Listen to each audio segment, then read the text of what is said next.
Selamat berjumpa kembali di dalam mata kuliah eh, analisis anggaran pemerintah daerah. Jadi kali ini kita akan berdiskusi tentang implementasi anggaran berbasis kinerja di tingkat pemerintah daerah di Indonesia. Baik, kita mulai di pertemuan kita pada hari ini. Jadi rekan-rekan, sistem penganggaran kita bergeser dari paradigma yang lama, yang dulu eh, melaksanakan rencana pembangunan 5 tahun hanya berdasarkan GBHN. Jadi visinya itu berdasarkan GBHN yang sudah ditetapkan oleh MPR, dan di mana Presiden sebagai mandataris yang dimandatkan untuk melaksanakan eh, amanat GBHN hanya melaksanakannya. Kemudian misinya hanya menyelenggarakan, bukan hanya, tapi misinya menyelenggarakan pemerintahan umum dan pembangunan. Jadi menyelenggarakan administrasi pemerintahannya serta melakukan pembangunannya. Oleh karena itu, penganggaran itu hanya berdasarkan pada pengeluaran rutin. Pengeluaran rutin dalam hal ini adalah pengeluaran yang terkait dengan bagaimana pelaksanaan pemerintahan umum dilakukan, itu yang kemudian masuk ke dalam pengeluaran rutin, dan kemudian yang disebut dengan pengeluaran pembangunan, yang pengeluaran yang digunakan untuk membiayai kegiatan-kegiatan pembangunan.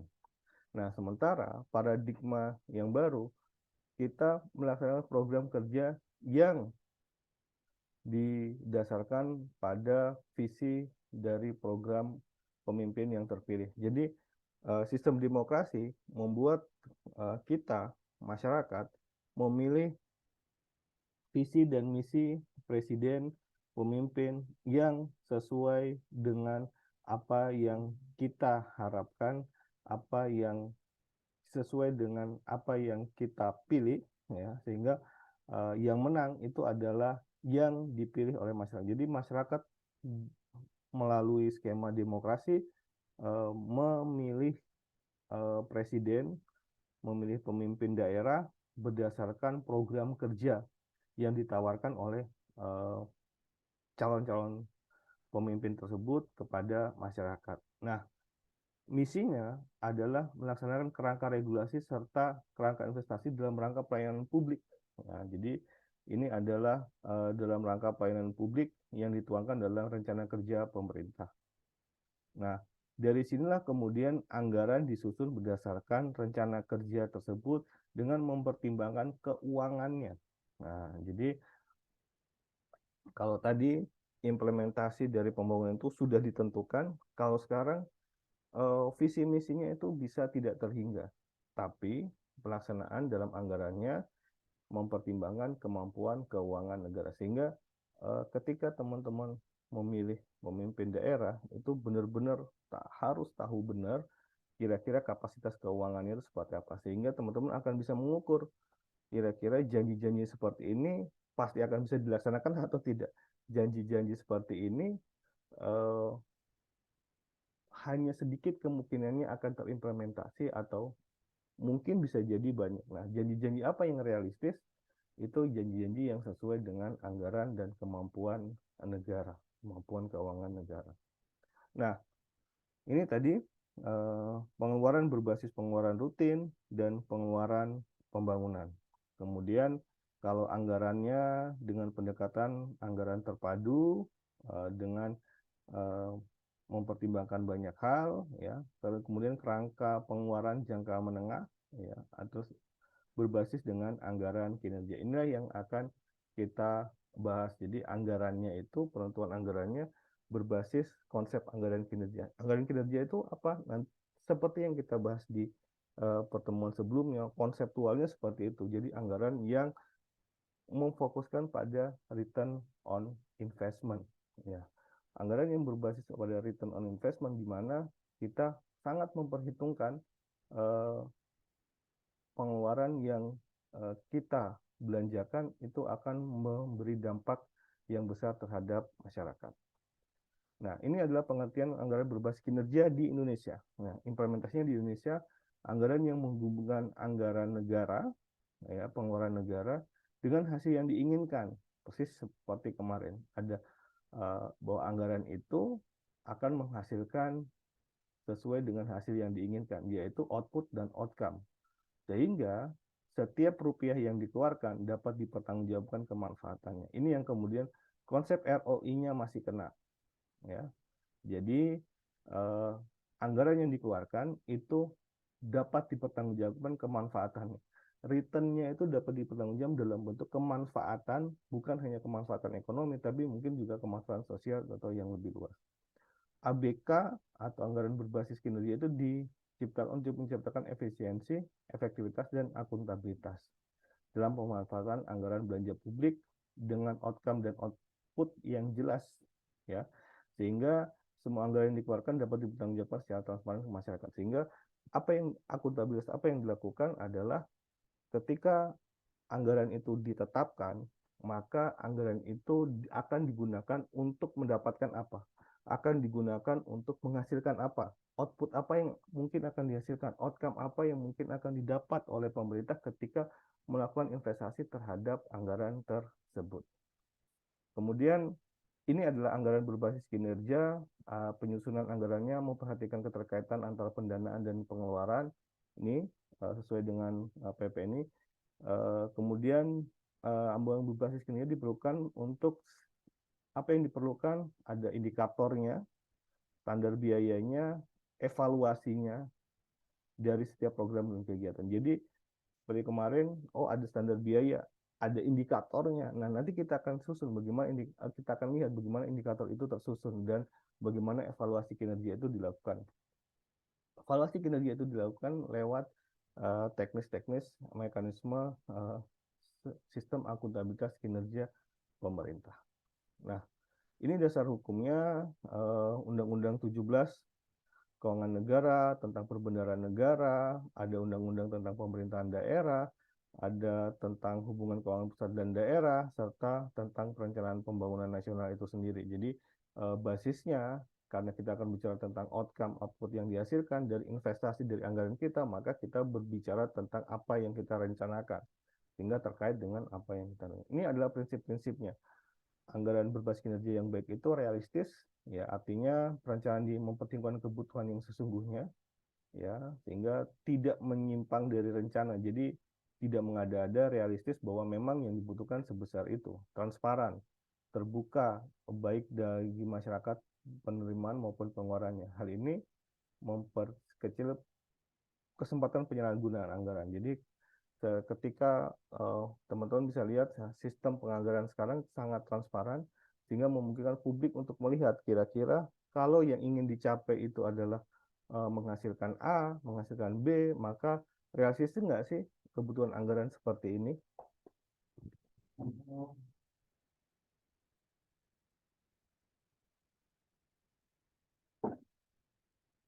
Oke, kemudian dana publik ditetapkan sesuai dengan otorisasi yang ditetapkan. Laporannya dilakukan dengan benar dan baik. Kemudian adanya pengawasan dan audit.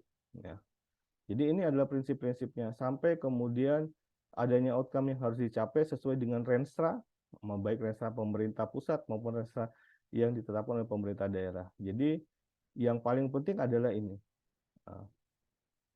Adanya ukuran output dan outcome yang menunjukkan kinerja. Jadi kinerja sebuah sebuah entitas pemerintah itu ditentukan dari kemampuan dia menentukan output dan outcome. Sehingga apa yang output dan outcome itu seperti apa yang dia janjikan. Nah, itu yang kemudian janji kinerjanya itu dilihat dari situ.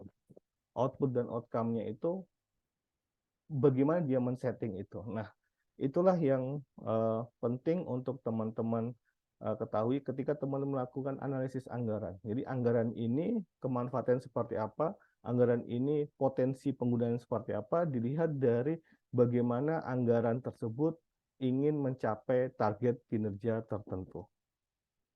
Nah, seperti yang kita diskusikan sebelumnya, ada konsep value for money, ya, di mana apakah negara dapat melakukan pemanfaatan maksimal dari belanja serta pemanfaatan sumber daya yang dimiliki. Jadi apakah penggunaan anggaran itu ekonomis, efisien, dan efektif, ya. Jadi prinsip value for money-nya. Jadi jangan sampai anggaran itu terbuang sia-sia. Jadi kemanfaatan dari setiap sen atau setiap rupiah yang kita anggarkan itu memberi kemanfaatan yang besar bagi masyarakat atau bagi negara sebagai entitas yang menaungi pemerintah, yang di mana pemerintah berada di dalam satu negara. Oke, ini dengan ekonomis kita menggunakan sumber daya untuk satu kegiatan untuk mengerjakan sesuatu dengan biaya rendah. Jadi kita kalau bisa menghindari upaya karena sifatnya ekonomis, kita menghindari pengalokasian dana yang terlalu berlebih. Dan efisien melaksanakan tugas dengan usaha yang optimal, ya. Jadi kita melakukan secara efisien, kita melakukan tugas dengan usaha yang optimal dan benar dan efektif sejauh mana sasaran itu sudah bisa dicapai dan dilakukan. Nah, prinsip berikutnya kita mengenal dalam prinsip seperti tadi ada prinsip value for money, kita juga mengimplementasikan good corporate governance yang kemudian diimplementasikan dalam konsep good governance. Jadi ada partisipasi, rule of law, transparan, responsif, konsensus oriented, sampai dengan akuntabilitas. Nah, ini partisipasi di mana semua pihak harus terlibat dalam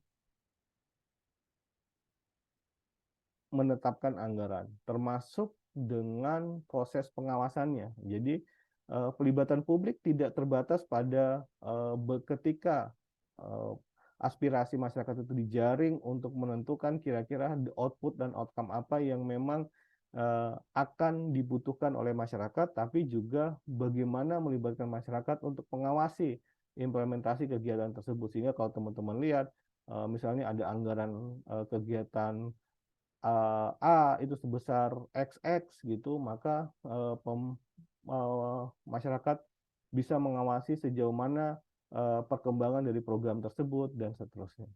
Kemudian ada rule of law. Di sini sistem penganggaran ini berbasis dengan seluruh peraturan perundangan yang berbasis pada aturan-aturan yang berlaku dan transparan, bisa dikelola oleh masyarakat. Kebijakan keuangan pencatatannya semua melibatkan masyarakat secara transparan. Jadi tidak ada yang ditutup-tutupi, semua dijelaskan secara detail kepada masyarakat. Responsif, sistem penganggaran harus menampung semua kebutuhan publik dalam waktu yang masuk akal. Ya, konsensus oriented, equity dan inclusiveness, efektivitas sampai dengan akuntabilitas. Jadi inti dari anggaran berbasis kinerja ini di Indonesia juga tentang bagaimana anggaran itu yang dipegang oleh para pejabat dapat dilaksanakan dan dipertanggungjawabkan secara baik, sehingga masyarakat dapat mengungkapkan bagaimana dana masyarakat itu akan digunakan.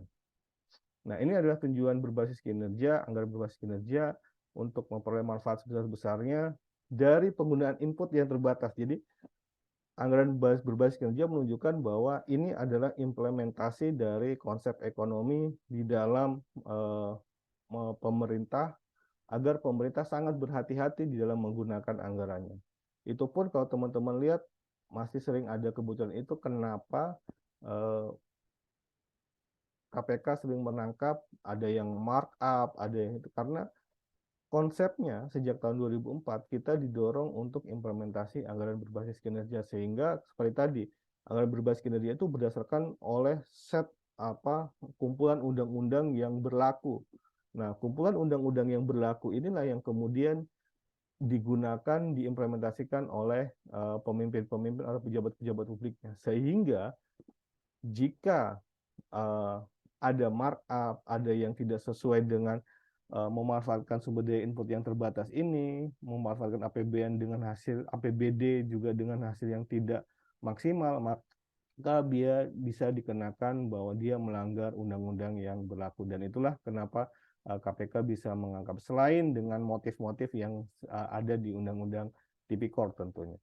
Nah, tapi konseptualnya itu ada potensi pelanggarannya bisa dilihat dari situ. Kemudian tujuan dan indikator kinerjanya jelas, ada perbaikan efisiensi, efektivitas, dan pemanfaatan sumber daya. Kemudian memperkuat proses pengambilan keputusan di tingkat kebijakan dan dalam jangka yang menengah.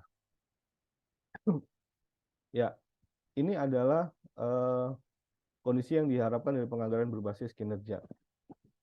Melalui penganggaran berbasis kinerja, kita diharapkan mencapai hasil dan keluaran yang ditetapkan. Jadi program kegiatan itu diarahkan untuk mencapai keluaran dan hasil yang ditetapkan. Nah, sehingga kita nanti akan kontrol, kita akan gunakan output dan outcome itu sebagai pengendalinya. Kemudian meningkatkan efisiensi pengeluaran melalui penentuan satuan biaya keluaran. Nah, ini adalah bagaimana efisiensi itu bisa dilakukan. Jadi lewat satuan biaya satuan biayanya. Jadi kalau kemudian satuan biaya keluarannya itu sudah ditetapkan, maka disitulah kita akan melihat bahwa untuk menghasilkan output ini, dana yang dibutuhkan adalah sekian X, dana yang dibutuhkan adalah sekian Y, dan seterusnya. Oleh karenanya, meningkatkan kredibilitas dan akuntabilitas kita. Ada beberapa elemen dalam penganggaran berbasis kinerja, yaitu visi misi. Jadi kita kembali ke visi misi, ada tujuan, sasaran, program, dan kegiatan. Nah, ketika visi misi ini nanti akan diturunkan jadi tujuan, kemudian menjadi kebijakan, kemudian jadi program, sampai dengan subkegiatan, disinilah adalah kunci dari anggaran berbasis kinerja. Jadi ketika sebuah kegiatan itu dibiayai dan akumulasinya sampai dengan program, maka diharapkan sasaran, target, indikator program ini akan tercapai. Dan ini akan menunjukkan bahwa besaran pengeluaran di dalam total program itu bermakna atau efisien menghasilkan output sesuai dengan yang diharapkan dalam program. Sampai kemudian mencapai visi dan misi, sehingga kita akan bisa melihat bahwa visi misi gubernur ini, visi misi presiden, visi misi bupati, wali kota itu membutuhkan besar dana berapa sih? Nah, itu yang bisa diidentifikasi melalui anggaran berbasis kinerja. Nah, ini adalah bagaimana visi misi, cara pandangnya, misinya, agar tujuan tercapai, tujuan penjabaran lebih lanjut dari visi misi, ada sasarannya, langkah spesifiknya, dan indikator kinerjanya program sampai dengan kegiatan dan subkegiatan. Nah, itemnya yang paling penting itu di indikator kinerja adalah inputnya. Jadi adalah indikator kinerjanya. Jadi indikator kinerja mencakup input berapa yang dibutuhkan untuk melaksanakan kegiatan, untuk menghasilkan keluaran, kemudian bagaimana proses itu dijalankan, kemudian outputnya sampai dengan outcome-nya. Jadi output merupakan suatu fisik kegiatan, hasil kegiatan yang dicapai berupa fisik ataupun non fisik, kemudian ada outcome, segala sesuatu mencerminkan berfungsinya keluaran kegiatan. Jadi the use of output itu adalah outcome. Jadi misalnya teman-teman memberi pelatihan, hasilnya adalah kemampuannya meningkat. Nah, kemampuan meningkat diukur dari apa? Outputnya diukur dari sebelum dan sesudah, karena itu teman-teman ada ujian. Nah, harapannya outcome-nya dari kuliah ini misalnya adalah teman-teman bisa menggunakannya. Nah, itu adalah the use of output. Jadi knowledge yang diperoleh teman-teman lewat kuliah ini kemudian diimplementasikan, itu adalah outcome-nya. Kemudian sampai ke benefit-nya, impact-nya, dampaknya seperti apa. Jadi kalau kemudian teman-teman mengimplementasikan di tingkat Karang Taruna dan Karang Taruna yang berkembang, itu adalah impact dari peningkatan kapasitas yang dilakukan. Jadi hal-hal tersebutlah yang jadi dampak bahwa melalui investasi kegiatan yang teman-teman lakukan, investasi kuliah yang teman-teman lakukan, teman-teman dapat ilmunya, kemudian teman-teman menggunakannya untuk kegiatan sehari-hari misalnya untuk implementasi di lapangan, dan ketika di lapangan itu dimanfaatkan, aspek lapangan kemudian memberikan manfaat yang lebih besar kepada masyarakat, dan itu menunjukkan value for money dari investasi kegiatan yang kita miliki. Ini adalah inputnya berapa, jumlah dananya, kemudian prosesnya apa yang dilakukan. Oh, dia bikin kegiatan, dia bikin pelatihan, dia bikin pembangunan, dan seterusnya. Kemudian apa hasilnya? Oh, kalau pembangunan berarti pembangunan fisiknya. Bangun fisik ada jalan, ada jembatan, dan seterusnya. Apa hasilnya? Hasilnya adalah dimanfaatkan berapa orang yang lewat, misalnya, kemudian dan seterusnya. Kemudian manfaatnya apa? Kemudian tingkat kesehatan masyarakatnya seperti apa. Jadi misalnya teman-teman ini di sektor kesehatan contohnya obat generik. Oke, prosesnya butuh pengadaan obat generik. Nah, outputnya adalah berapa yang tersedia. Nah, ketika obat generik diberikan, jadi berapa masyarakat yang memanfaatkan atau menerima memanfaatkan obat generik tersebut. Berapa orang yang minum, misalnya, itu outcome dan hasilnya. Kemudian manfaatnya gimana? Bagaimana tingkat kesembuhannya? Jadi 100 orang yang sakit, 98 yang sembuh. Sehingga dalam konteks itulah bahwa kita bisa mengukur tidak ada secara umum tingkat kesakitan masyarakat itu hanya sedikit masyarakat yang sakit di daerah ini. Nah, inilah adalah teknis-teknis dari anggaran kinerja. Jadi dari penetapan program, kemudian kita menetapkan subkegiatan, kita tetapkan sasarannya, kemudian kita identifikasi berapa input yang dibutuhkan untuk menghasilkan ini, kemudian berapa menghitung dengan standar biayanya berapa sih terhadap input tersebut, sampai dengan pelaksanaan kegiatan pembelanjaan, sampai dengan pertanggungjawaban dan pengukuran kinerjanya. Nah, ini adalah item dari pengukuran kinerja. Sistem pengukuran kinerja adalah proses sistematis dalam keseimbangan untuk menilai keberhasilan dan kegagalan pelaksanaan kegiatan. Jadi ini yang diarahkan untuk pengukuran kinerja. Jadi ini adalah proses sistematis. Jadi untuk melihat keberhasilan dan kegagalan pelaksanaan kegiatan, sehingga kalau kegiatan itu dikatakan berhasil, kalau kegiatan itu dikatakan gagal, itu bergantung dari pencapaian dari output kinerja yang kita miliki. Nah, tujuan pengukurannya ini menilai capaian secara kuantitatif. Jadi hal yang paling penting adalah bisa diukur secara kuantitatif, karena ketika kita bisa mengukur secara kuantitatif, maka kita akan bisa melihat value for money-nya. Jadi misalnya panjang jalan investasinya 1 miliar menghasilkan 3 km misalnya, atau investasinya 500 juta itu menghasilkan berapa jenis obat yang generik yang bisa diberikan kepada masyarakat, dan seterusnya. Jadi tidak selalu untuk itu, tapi output cenderungnya adalah kuantitatif. Kalau outcome itu cenderungnya secara umum bisa kualitatif, tapi kualitatif yang nanti harapannya bisa dikuantitatifkan. Nah, ini beberapa aspek yang diukur, misalnya untuk memastikan bahwa sifatnya kuantitatif itu terjaga, ada aspek finansialnya, ada kepuasan pelanggannya, ini dilakukan dengan indeks misalnya, ada kegiatan mencapai tujuan, kepuasan pegawai, jadi ini adalah ataupun waktu, jadi semuanya yang kira-kira bisa dihitung. Nah, ini yang kita dorongkan bisa dimanfaatkan oleh masyarakat, sehingga kalau kemudian item-item ini bisa terukur, maka kita akan bisa mengidentifikasi efisiensi, efektivitas, dan akuntabilitas dari kinerja tersebut. Nah, ini adalah komponen-komponen pokok dalam penganggaran berbasis kinerja. Ada satuan kinerjanya sebagai penanggung jawab, ada kegiatannya yang dilakukan. Jadi teman-teman setting kegiatannya, kira-kira dia butuh anggaran berapa, dan kemudian luarannya seperti apa, kira-kira yang diharapkan seperti apa.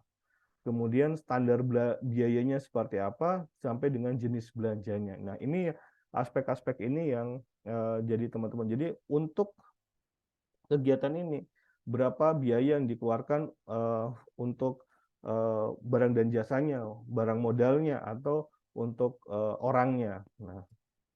Nah, ini satuan kinerja kementerian lembaga, ini satuan kinerjanya, kegiatannya menunjukkan kegiatan satu,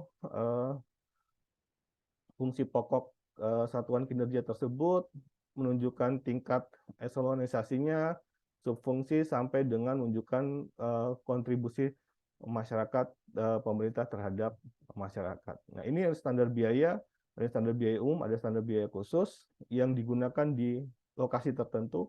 Di Papua beda dengan di lokasi yang lain. Ada standar biaya umum. Ini biasanya terkait dengan sumber daya manusia. Jadi relatif sama. Jadi S1, S2 di kalau berbicara di Papua sama di Jakarta itu relatif sama. Tapi kalau untuk biaya makan, biaya venue dan segala itu pasti berbeda-beda. Nah, basisnya pengukuran kinerja, masyarakat tentu tidak puas dengan apa yang dilakukan oleh pemerintah, sehingga perlu pendetailan dari pengukuran outcome, benefit, dan impact-nya. Nah, antara evaluasi dan penilaian masih ada jurang pemisah. Nah, ini yang jadi tantangan dari kita semua. Oke, ini alat pengukuran kinerja. Oke, itu tadi. Ini memerlukan indikator kinerja. Ini contoh indikator kinerja. Nah, ini kontrol eksternal dan internal. Jadi harapannya bagaimana input dan output itu bisa tercapai, perlu kontrol atau pengendalian dari eksternal maupun internal. Kalau dari eksternalnya itu internalnya biasanya kita punya yang disebut dengan APIP atau pengawas. Di situ ada inspektorat, ada auditor internal dan seterusnya. Jadi auditor internal tujuannya untuk apa? Untuk memastikan pengendalian dari pencapaian output tersebut, sampai kemudian kita juga bisa mendorong pemberdayaan eksternal untuk memastikan bahwa pencapaian target-target itu bisa tercapai. Baik, demikian teman-teman untuk analisis berbasis anggaran berbasis kinerja di Indonesia, praktek dan implementasinya. Kita akan sambung kegiatannya di pertemuan selanjutnya.